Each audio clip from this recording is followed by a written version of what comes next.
Warehousing is unpredictable, as other elements of logistics are for sure, but it's a physical unpredictability.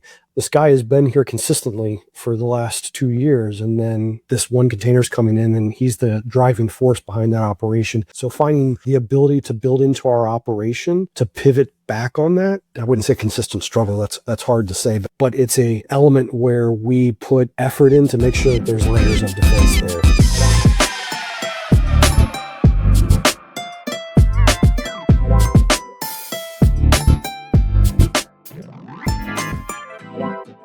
Sweet.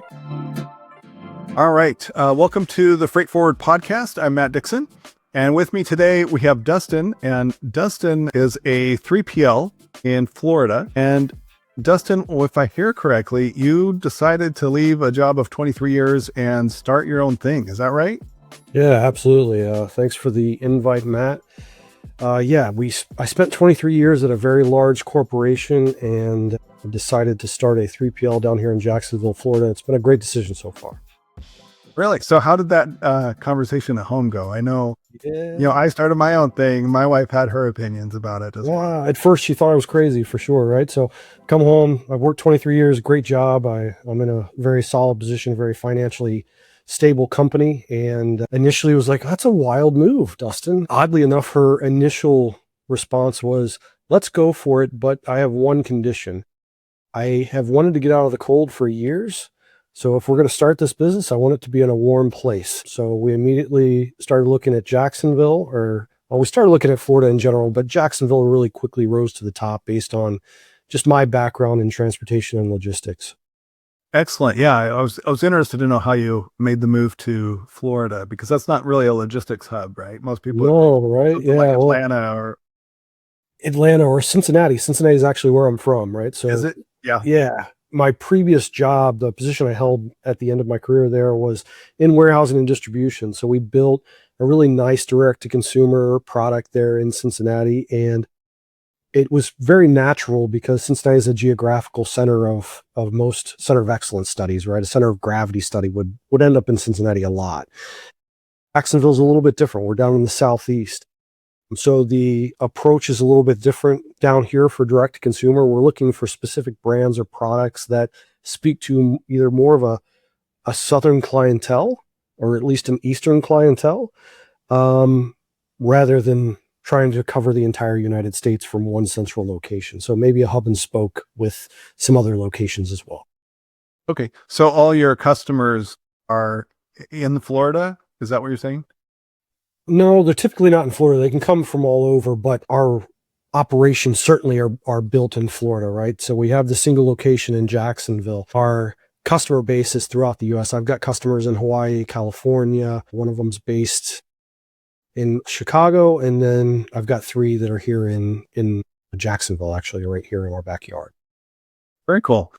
Now, you mentioned something that buying a 3PL that was maybe 3 to 5 years old might have been easier. Do you still think that, or are you glad you did it this way?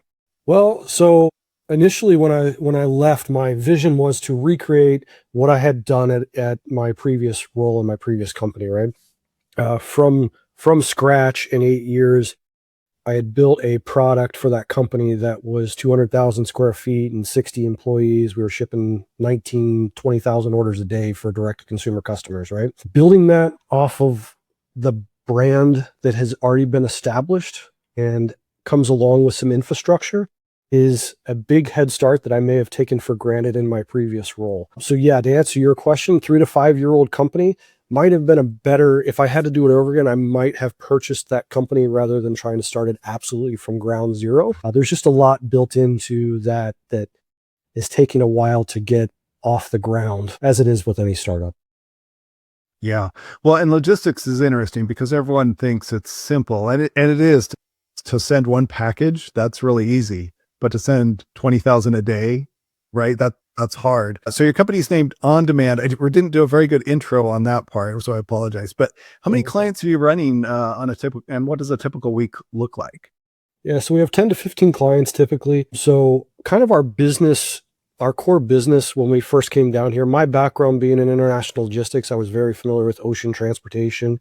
Jacksonville has a really large ocean port here. So quite naturally, we initially took on container devanning. And that's really what we did for the first year or so of the operation. In the last 6 months, I've gone back to my roots and in starting from the ground up, building first a nice tech stack that will get us into some of the more entry level business types that we're after currently. And then going beyond that, building on that tech stack, really making sure that we had the operational foundation before that to carry customer service and just make sure that we understand processes, SOPs, and everything that we can build going forward.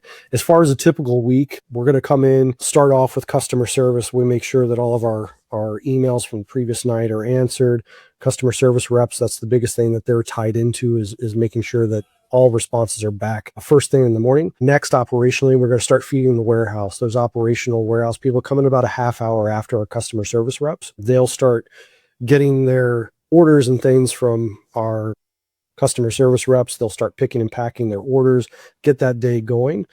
From there, we could have any number of things. Logistics is a very exciting place, and you never know what could happen or what could go wrong. And a lot of the times, on the ocean side of things, that's when we come into play, is when something's gone wrong.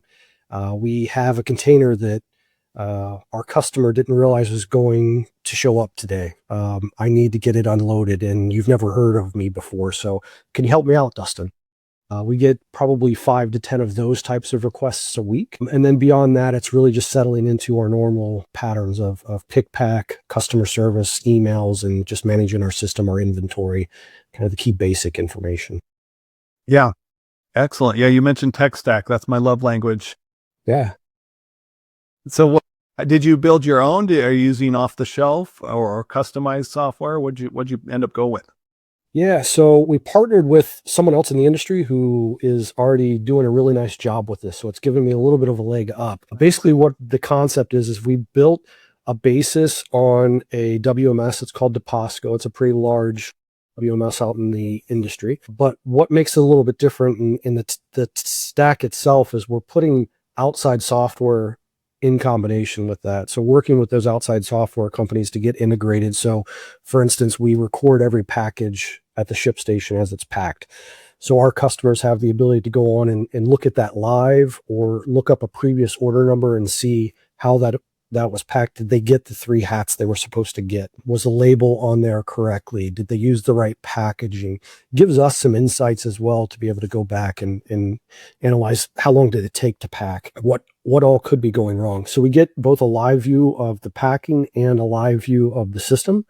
So we can see this person didn't scan it. They bypassed the scanning portion of it. That's an opportunity for us to have a teaching moment with that user or that. Oh yeah, that's great. Yeah, but live data and then analytics at the end, so you can make better business decisions. Yeah, 100%. So the analytics piece of it, we're utilizing another off the shelf software called Rails, and we're sending all of our live information that comes through day to day operationally, bouncing that off of the rate card for the customer, and we're able to provide up to the minute.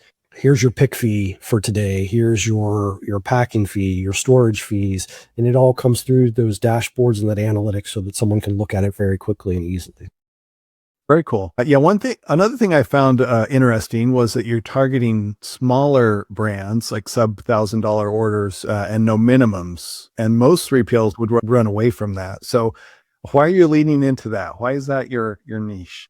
Yeah, absolutely. So a little bit more on my background as well. I actually own a brand myself. So I'm a seller on Amazon. We have Amazon, Walmart, eBay accounts set up. So for my brand, we're shipping those orders and those volumes daily. I understand more of what those folks are going through and what they're looking for. So there's a little bit of relatability there for me. I feel like it gives me a better edge to be able to speak the language that those brands are going after. The other piece of it is we're building a boutique 3PL. If I'm chasing business that's too large, it's going to outgrow and outpace our ability to grow with it. If I bring on, for instance, apparel is a great example. That industry is very difficult to manage as a 3PL because I only have 200 shirts. Well, that's fine, but what colors do they come in and what size runs do they come in. Those 400 shirts now turned into 14,000 or 20,000 SKUs. An operation of my size, it's very hard to scale to the point where I have 14,000 pickable locations. That wouldn't be something that really matches up well to us.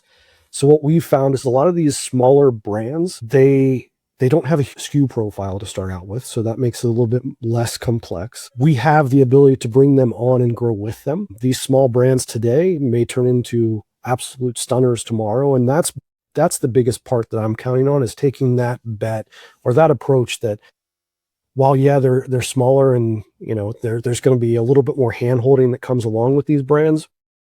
We're taking the long-term approach and knowing that as those brands continue to grow, we will have been there at the base, grow with them, and it becomes a really amazing operation for both the customer and for On. Yeah, that's interesting that you have a brand that you have yourself. So that's like a shoe in, right? You know both sides of the logistics and the brand side intimately. Yeah, That's awesome. absolutely. Yeah, and it helps quite a bit with some of these smaller brands that maybe haven't done as much on Amazon or don't have their sales channels quite figured out yet. We've been there from a 3PL standpoint. We understand integrations, but on the brand side as well, I get it. Yeah. Yeah. You could almost like start your own brand coaching service or something like that to help them get up to speed as Maybe well. maybe down the road. Yeah. I mean, always room for lots of learning, right? Hey, get in now. It's free today. I'm coaching That's right. brands left and That's right, right. so just sign up for service. Yeah.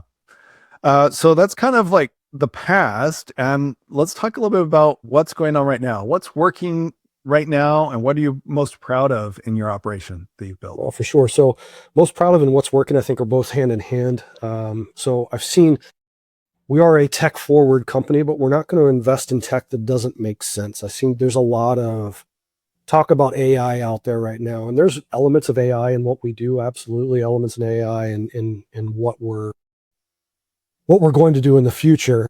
But it's not going to be the basis of what we're doing. We're going back to fundamentals. It's what got me success at my previous job. You need to have strong receiving. That's where everything starts. You need to have strong inventory practices, and you need to be able to accurately and timely. If the technology supports one of those three things in a way that either strongly benefits On Demand or benefits our customers directly, we'll consider taking a look at that. Those four driving factors, the three operational and customer service, were the reason that we built the tech stack the way that we did. Yeah, does that answer your question? Yeah, that does. And I'm glad you approach it that way. A lot of people, they say, oh, I need to implement AI or I need to build an app.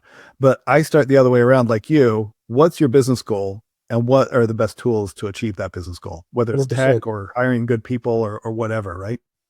And that's what drives a lot of our onboarding calls or our sales process, right? Is what are your goals and how can we help you guys achieve those? I think that we've built the right approach and the right stack in order to get you there. But let's find out if there's things that we need to explore further. I'm always open to that, but we've built those fundamental processes, getting our SOPs in order. It's interesting to me how many customers I come across where I talk to them about their current struggles and things. They don't have SOPs with their current 3PL. That is an absolute baseline factor for us going in, that we're developing those, and that's an ongoing live document that changes as their business changes. But they'll have that SOP to both drive our operation and allow them to have input into how we handle their business. Yeah, very cool. So what consistently eats up your time or creates headaches for you? It's the unpredictability of the industry.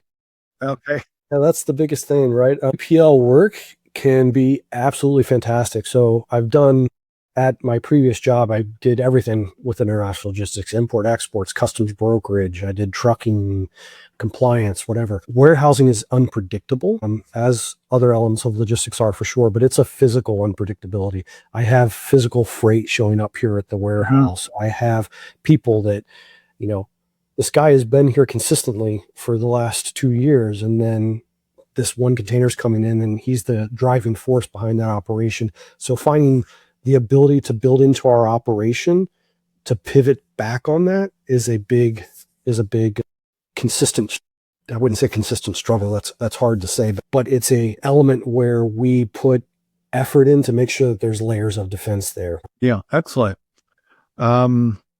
Yeah, so you mentioned you're working with some folks on your integrations. What kind of solution were you looking for when you reached out to those people? Again, just the driving factors for us are, does it fix anything that we're struggling with receiving wise? Does it fix anything inventory, shipping wise? And does it support customer service?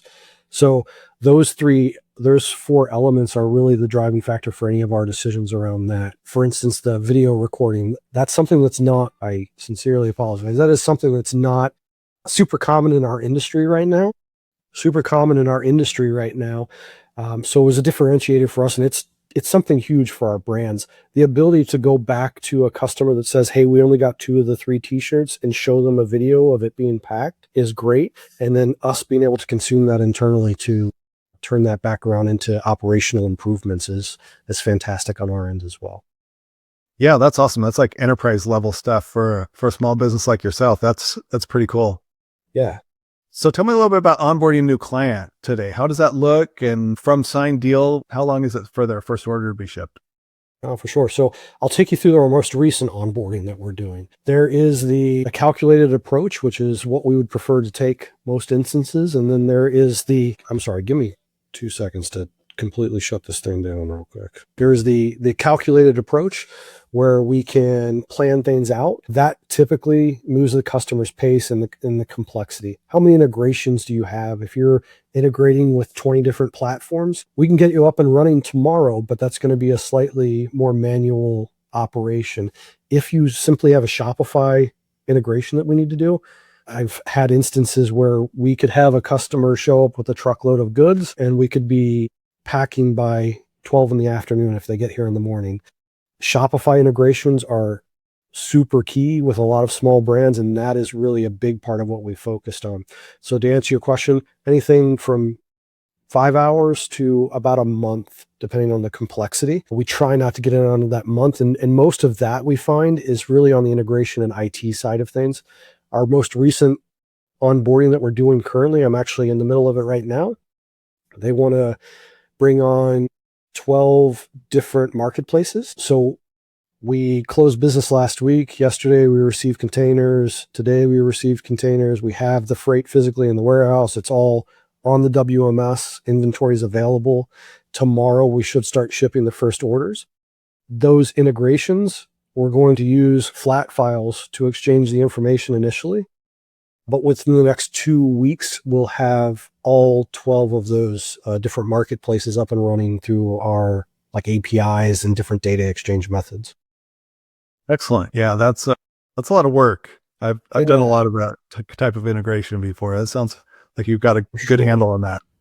Thank you. So what are you still doing manually that you feel like it should be automated? Yeah, I think automation will come with time. Right now, in today's world, I don't see a whole lot out there that we can force automation into it. And I feel like that's what a lot of people are doing right now is they're instituting or implementing automation just to show that they have things automated. Today, we don't want to automate personal interactions. We don't do tickets. We don't do AI responses to emails. We're not implementing any of those types of things, because we believe in that direct one-to-one human communication. That's really the biggest place that I see a room for automation, but I don't ever plan to take that element out of it. I just think that's going to be a core business principle for us going forward. Yeah. Automation is a double-edged sword. It is really good sure. when it's really good. It's really bad when it's really bad. Yeah, absolutely. And I've seen other 3PLs that try to implement automation too quickly, and they'll use, pick towers and things like that when they have no business doing it. And it ends up causing so many more issues for them internally. So the great ones are able to make the issue stay internal. The ones that are just getting into it may not understand what they've gotten themselves into. It ends up becoming a big problem for their customers, right? So we're very careful how we evaluate those automation items beyond APIs, exchanging data. We're not looking at automating anything just yet. Yeah, data exchange is one thing. Decision making is completely different. 100%. Yeah. So hear that you did a little bit of retail compliance work. What surprised you about that and that you didn't expect? Yeah, absolutely. That's interesting that you bring that up. So we invested heavily in retail compliance. That was a very quick, feverish pace that we took to that. And it was driven by a customer request. The biggest, I mean, I've dealt with it. And this goes back to what I was talking about before. In my previous position, I was at a very large company and we had a team of folks that could help me navigate things like that. Retail compliance, when you're handed a 150-page retail compliance book from a marketplace, it's hard. And this is one place we do use automation. I'll run some of those through like a chat GPT or something along those lines. Give me the highlights of this thing. I'll give it a once over, but let's summarize this and see what's going on there. I knew the penalties before from working at my previous job, but understanding the intimate details of integration points and how these tiny little things, we got business rules. So I would say, hey, we're integrating with Target, for instance. I need vendor compliance for Target. We knew what vendor compliance was. They would turn on flags in the system and everything was cool. We were producing labels we were supposed to. We were staying compliant with using third-party accounts for FedEx or those types of things. Building it all from scratch has been a little bit painful, but we've been through the process now. So the next time we do it, it'll be a whole lot simpler and a whole lot more directed for sure. Yeah. Well, anytime compliance comes into play, there's always complexity, like even PCI compliance, right? Or GDPR, or all the privacy stuff, HIPAA. There are always gotchas that you don't know until you know them.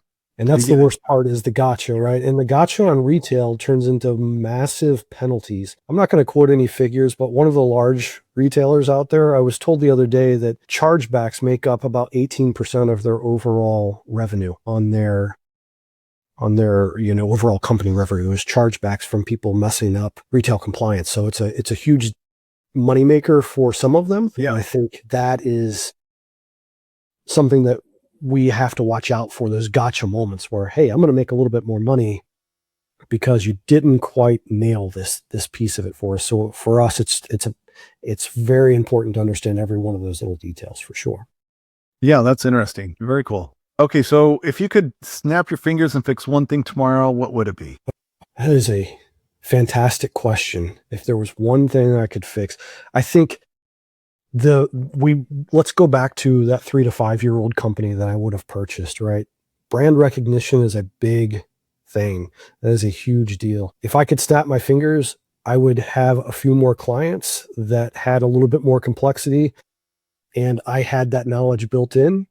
That would be amazing to be able to get to that point without the pain that comes along with it. I mean, I think sometimes that pain is needed, but that is definitely something that I would snap my fingers on right now is just a few more complex clients that we can build our knowledge on what those pain points are and develop some additional solutions that maybe don't exist today. Yeah.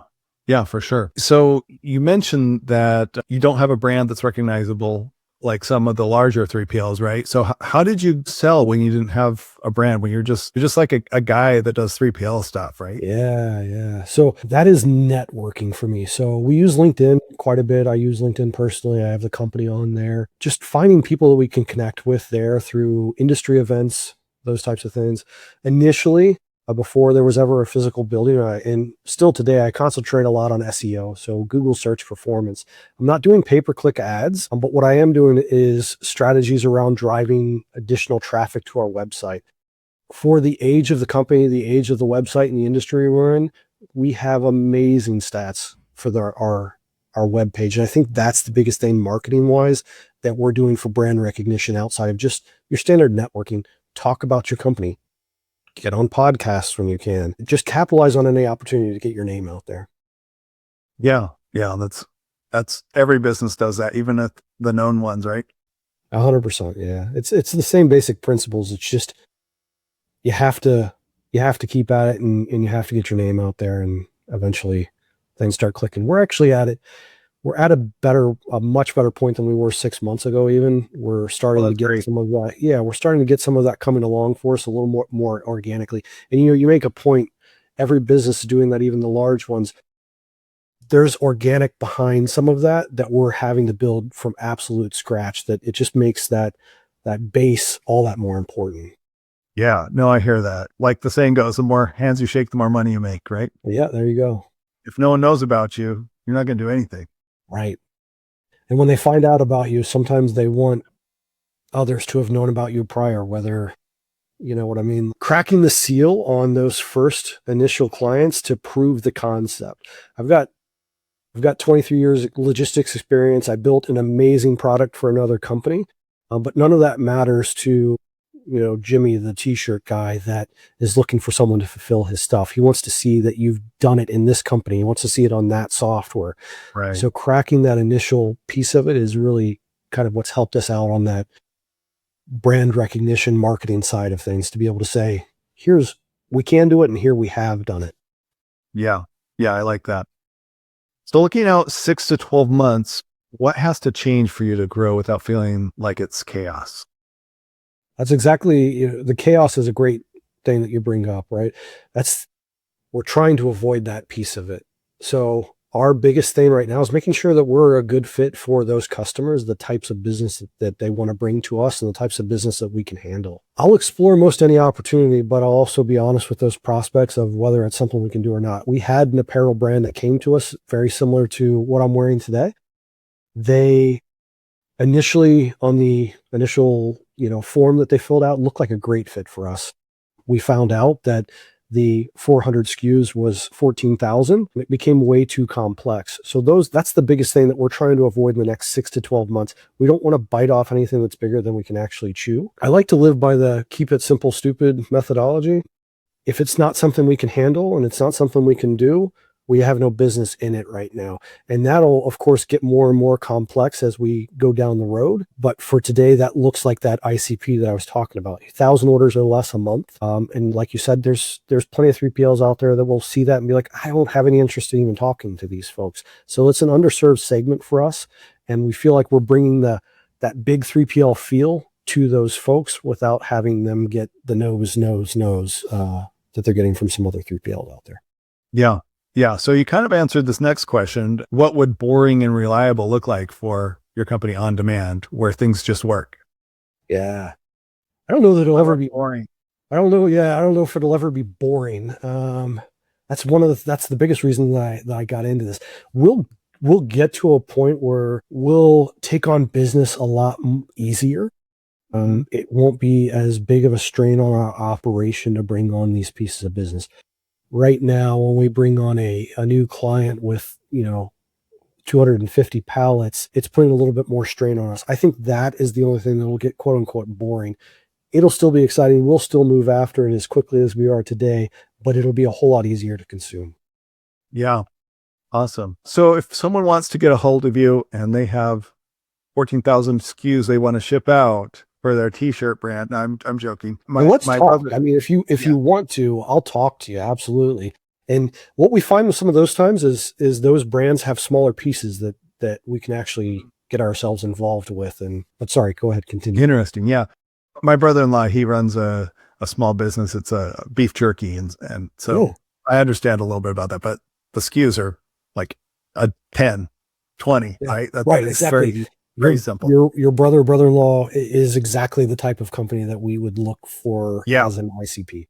So if someone like him were looking to find you, where would they find you? How can they get a hold of you? They can reach out to us through our website, ondemandwf.com. I'll look me up on LinkedIn, Dustin Breerton. I'm available. I answer my own messages. Exchange a couple messages with me and you get my cell phone number. You can call me day or night. That'll be the best way. And then you can also email me at info@ondemandwf.com. And that's a great way to contact our entire team. Excellent. Anything else you want to add? No, I don't think so. I think really the message for On Demand is we are going to continue to grow, continue to take on additional clients where it makes sense, and service our base clientele extremely well. If you're a small brand out there who's looking for a 3PL fulfillment partner, I'd love to talk to you. Don't worry about the fact that you have 50 orders or you have 500 orders. We're open to the conversation. Yeah. And I think that pretty much sums up where we're at in the direction we're going in. Those direct to consumer clients is really our focus currently. Excellent. Love it. Well, I appreciate your time and thanks for joining the podcast. And I really appreciate you being here today. Yeah, me too. Thanks for the invite. Appreciate it, Matt. Yeah, you bet.